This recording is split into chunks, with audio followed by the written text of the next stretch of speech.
¿qué es lo más interesante que habéis sacado hoy? Si tuviese que destacar una de las 10 noticias gordas que habéis dado hoy, claro. Bueno, yo hoy fíjate que te destacaría una que no es puramente del coronavirus, sino de lo que hace esta gente en mitad del coronavirus, ¿no? Que es una cosa que tenemos que estar todos muy atentos porque ellos están implantando su agenda comunista. La persona que han colocado dentro de la Comisión de Competencia de la CNMC es el organismo, la CNMC, para que la gente lo entienda, que vigila la competencia, pero traducido. Si Alberto Garzón pone una denuncia por pacto de precios a las televisiones, ¡pum!, cae en ese organismo. Si decide meterle el cuerno a las eléctricas porque no ponen el nivel de precios que ellos quieren o porque no están subvencionando lo suficiente a determinada gente en X niveles, ¡pum!, te lo pueden meter ahí. Bueno, pues la persona que han puesto ahí al frente de una de las áreas clave y que va a tocar todo el tema audiovisual es Carlos Aguilar. ¿Quién es Carlos Aguilar? Bueno, Carlos Aguilar es una persona íntima, amigo de Roures, con lo cual ya nos vamos todos centrando de por dónde van los tiros. 2, es una persona que iba en las listas de En Comú Podem en las últimas elecciones generales al Congreso en la posición 17 por Barcelona, y es una persona que ha hecho análisis, por ejemplo, sobre cómo es la prensa y además se centra en la conservadora, analizando ABC, por ejemplo, y La Razón. Y llegó a la maravillosa conclusión de que eran dos medios que no defendían ningún espectro ideológico, sino que eran serviles voceros de partidos. Bueno, ese señor es al que se ha metido y el que va a tener todo el control de las grandes operaciones televisivas, el que va a poder decidir si hay pacto de precios o no hay pacto de precios en las publicidades. Vamos, que los tienen enganchados por determinada parte del cuerpo en cuanto este señor tome posesión de su cargo en competencia. ¿Y eso qué significa? Que si tú quieres ser bueno, después de que este señor te meta el cuerno, tendrás que ir a rendir pleitesía ante el Partido Socialista porque la responsable máxima de todo este organismo, de la CNMC, es una persona de la máxima confianza de Nadia Calviño, que es Cani Fernández. Resultado, o pasas por Podemos y recibes 2 palos, o pasas por el PSOE y recibes 1 palo. Pero que nadie se piense en ningún momento que vas a poder salir de ese atolladero sin pagar peaje. ¿Y el peaje cuál va a ser? Ideológico. Javi, fíjate, y una cuestión, porque no solamente van a controlar las operaciones puras del sector audiovisual, sino que van a controlar a todos aquellos que pueden pagar la publicidad de la que viven todos los medios de comunicación.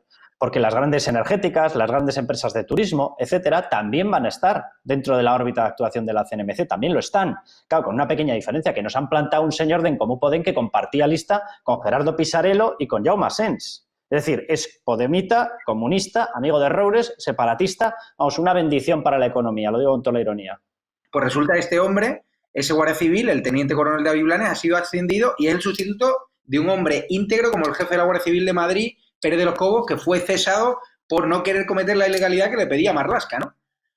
No, y luego cuidado porque están solicitadas además con cautela judicial, es decir, están en AENA las grabaciones de lo que ocurrió en esa entrada de Delcy Rodríguez, gestionada por Ábalos, y ahí van a aparecer todas las caras, con lo cual mucho cuidado con este tipo de actuaciones porque ya veremos, teniendo en cuenta que hay proceso judicial abierto sobre ello, si no acaba derivándose de todo ello responsabilidades penales para la gente que pudiera haber participado activamente en esa entrada ilegal, ¿no? Bueno, veremos qué es lo que pasa. Ahora, el ambiente en la Guardia Civil en estos momentos es un ambiente fraccionado, no, yo no diría en 2, o sea, yo diría en 9,5 y 0,5.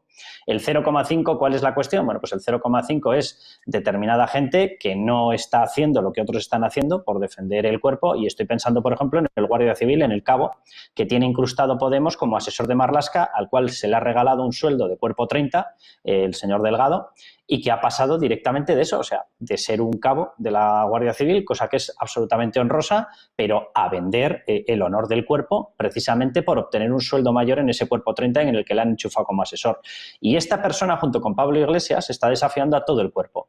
El plan que tienen para la Guardia Civil no es un plan puntual, no es para una determinada ocasión, no. Ellos quieren desmilitarizar el cuerpo, quieren unificarlo con la Policía Nacional y quieren aprovechar esa unificación, tal y como hemos contado en OK Diario, para que todos los cargos, en esa equiparación de escalas de la Policía Nacional y de la Guardia Civil, todos los cargos de la Guardia Civil queden solapados y por debajo. De forma que todas las instrucciones y todas las decisiones, instrucciones judiciales y todas las decisiones importantes, queden ya en manos de la Policía Nacional.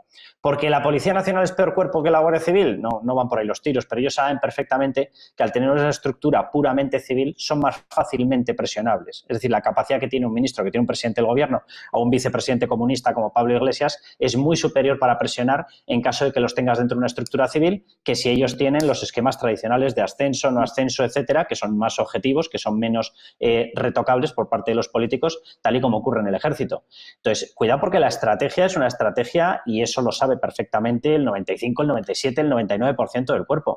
Y la mayor parte de los mandos, y de hecho con este mando en concreto ha ocurrido, esta persona es una persona que tenía ya hechos los cursos de teniente coronel para coronel, pero que está o va a tener que ser nombrado de urgencia coronel para encargarse de la comandancia de Madrid, cuando el cargo normal de ese puesto es precisamente el de coronel, y no han podido encontrar un coronel básicamente porque el resto han cerrado filas y han dicho no, si tú estás manoseando, retocando y amenazando la honra del cuerpo de la Guardia Civil, nosotros no vamos a ocupar ese puesto.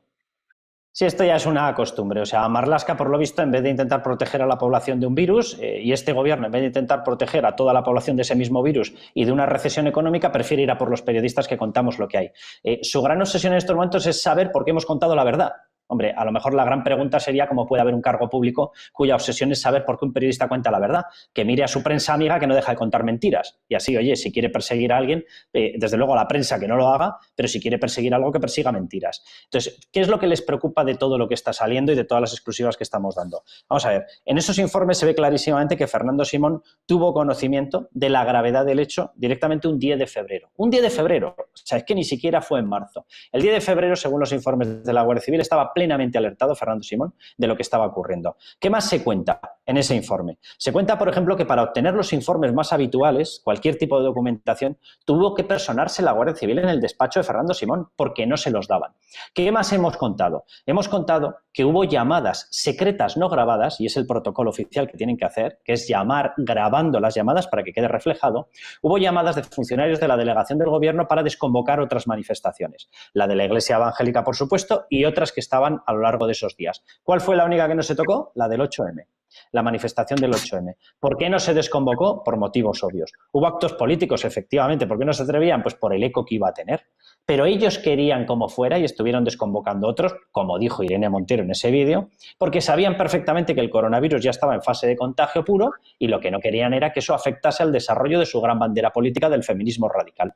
Punto final. Todo eso aparece ahí. Aparecen dos médicos que reconocen que efectivamente el 8M disparó, dos médicos de la delegación de gobierno que dispararon los contagios. Hemos publicado exactamente igual como los dos informes clave para analizar si se tenía que desconvocar esa manifestación, el del 7M y el del 8M, porque eran los 2 días en los cuales tú ibas viendo la evolución de contagios. Esas manifestaciones se desarrollaron por la tarde y por lo tanto podías haber desconvocado las concentraciones. Esos 2 días los informes no fueron elaborados por el Ministerio de Sanidad. Hay un parón en la serie histórica de los informes de seguimiento del coronavirus.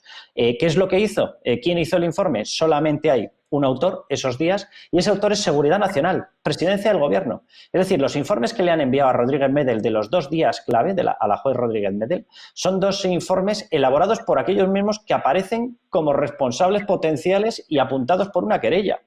O sea, todo eso es lo que está ocurriendo. Un solo hecho de estos, a cualquier persona de derechas le habría costado pintadas de asesino en las puertas, manifestaciones multitudinarias. Vamos, si fuese Donald Trump, lo que estamos viendo, pero multiplicado por 10. Pero como son los progres, no pasa nada. ¿Tú crees que ya hay razones suficientes para que Díaz Ayuso pulse el botón rojo y para que cese a este reyero? Porque a mí me parece una auténtica vergüenza y además es que ha mentido. Porque ese protocolo se envió por error y no era protocolo, era un borrador, según ha explicado Ruiz Escudero.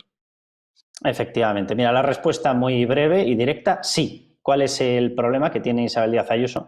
Pues que ese es un gobierno de concentración donde el vicepresidente Ignacio Aguado no está por la labor de permitir una gobernabilidad armónica, sino que lo que quiere es defender su cuota de poder. Lo que ha ocurrido con Reyero es gravísimo. Tú lo has explicado muy bien, Javier. Lo que él ha filtrado como un supuesto informe no era un informe, era un borrador. Y de hecho ese borrador no llegó a aplicarse y no pasó la firma necesaria porque han publicado. Tenía la firma de uno de los cargos, sí, efectivamente. La firma decisiva, porque así está establecido por el protocolo, tenía que ser la de los médicos. Y los médicos consideraron que eso no tenía que salir y se tumbó. Pero es que Reyero ha ocultado más cosas. Reyero ha ocultado que ese informe calca literalmente una orden ministerial previa del Ministerio de Sanidad del 19 de marzo, emitida por el gobierno de Salvador Illa, de la cual Reyero no ha dicho ni mu.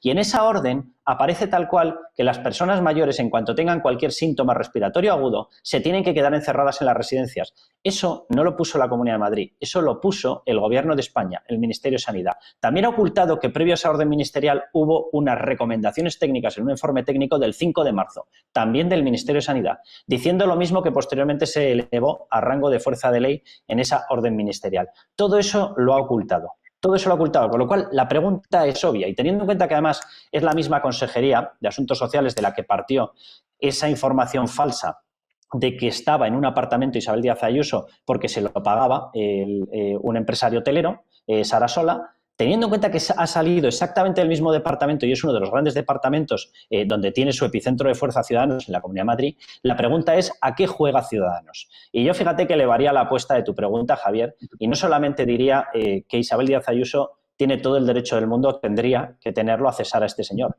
Es que Isabel Díaz Ayuso yo le aconsejaría que fuese pensando en elecciones, porque no nos merecemos en estos momentos tener que compartir un gobierno en la Comunidad de Madrid, nadie de los que hemos votado en clave liberal conservadora, que tenga que estar bajo la amenaza de que un partido como Ciudadanos, no sabemos si coquetea con el PSOE para aprobarle los estados de alarma, no sabemos si coquetea en Murcia para desestabilizar al gobierno del PP, no sabemos por qué Paco Igea desde Castilla y León tiene que meterse con la gente que ejerce su derecho de manifestación con las cacerolas. Yo no sé muy bien a qué juega Ciudadanos y a mí en estos momentos con la amenaza que tenemos de una dictadura social comunista, tener que estar jugando mirando por el retrovisor, la verdad es que me pone bastante nervioso.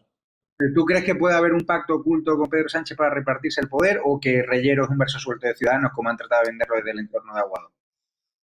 Yo lo que creo es que hay una secuencia cronológica excesivamente delatora, porque simultáneamente aquí en Inés Arrimadas estuviese hablando con el Partido Socialista para sacar adelante un estado de alarma que ya no tiene ninguna justificación, simultáneamente con eso han ocurrido todos los movimientos que yo acabo de narrar, más uno que voy a contar ahora.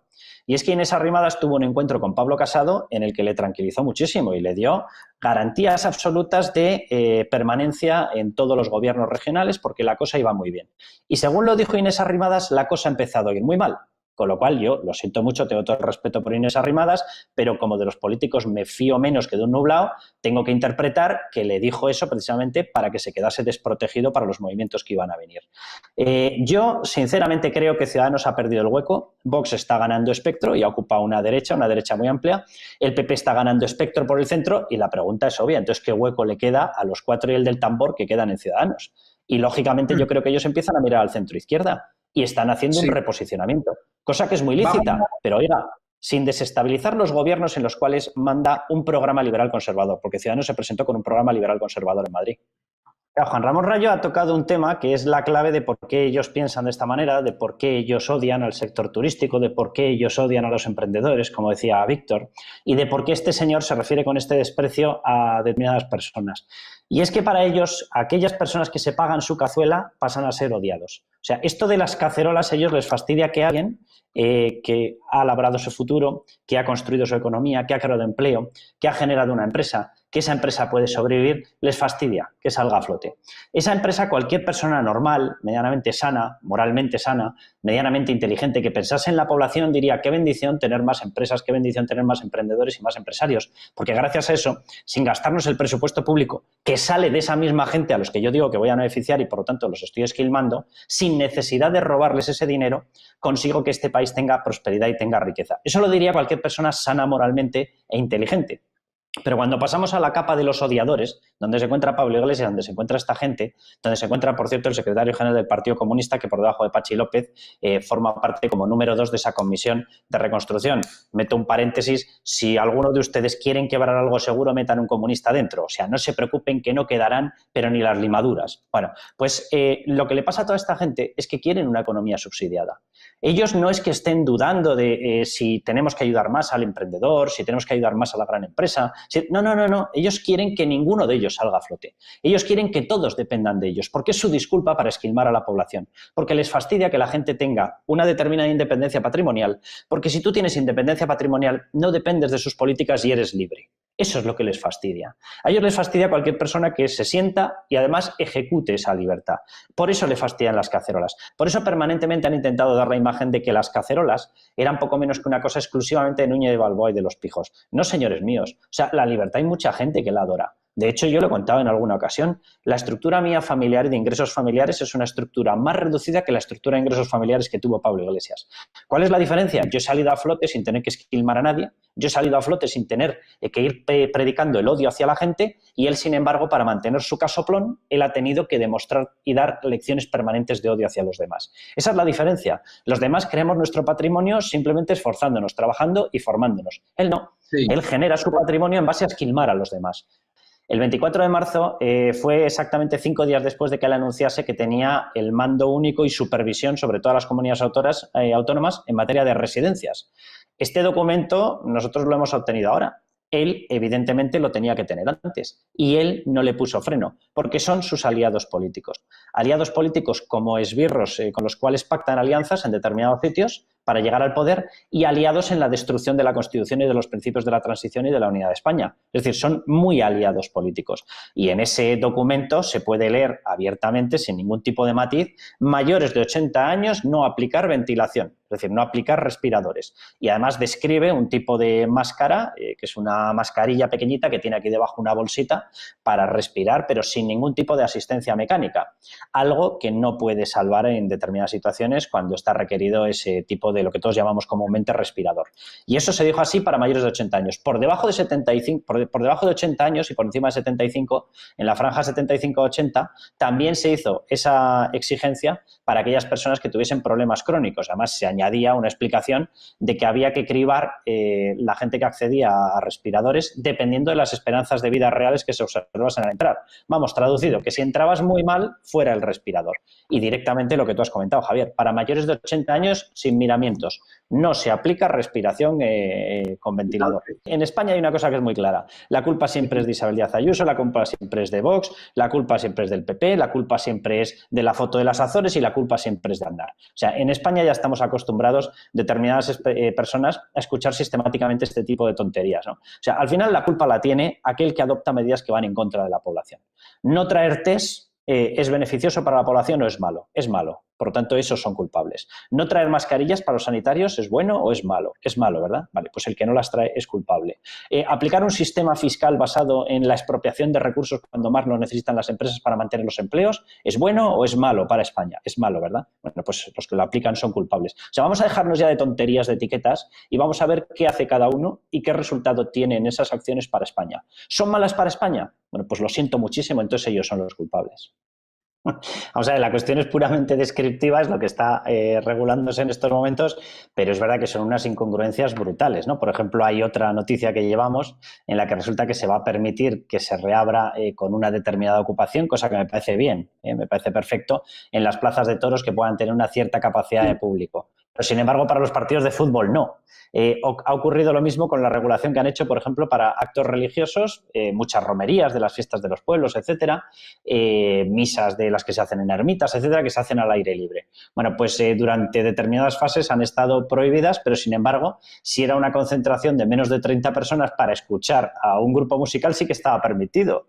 Pero vamos a ver, o sea, ¿cuál es lo que cambia? ¿Qué es lo que contagia? ¿Que haya un crucifijo en vez de un señor con una guitarra? ¿Eso es lo que contagia científicamente? O sea, el número de tonterías que está haciendo este gobierno es incalculable y sobre todo lo que acaban demostrando es que tienen a determinadas personas que no son técnicos al frente de los organismos. Es decir, tú tienes que analizar las cuestiones pensando en muchas cuestiones. La primera de ellas, por supuesto, la sanitaria. La segunda, y muy cerca, evidentemente, la económica, porque si no, no vas a poder pagar sin recaudación y sin activación económica, no vas a poder pagar las medidas sanitarias que necesitas ni vas a poder mantener el empleo y entonces entras en otro tipo de derrumbe.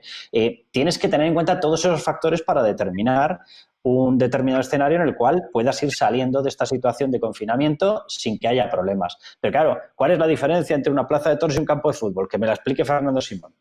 ¿Por qué permites que una discoteca abra pero no permites bailar? ¿Pero y quién va a estar dentro controlándolo? ¿Qué vas a meter? ¿A la Guardia Civil? ¿La vas a meter dentro a que controle a ver si bailas o no bailas? Como en las verbenas de los pueblos de hace 70 años. O sea, es que es de traca, de verdad.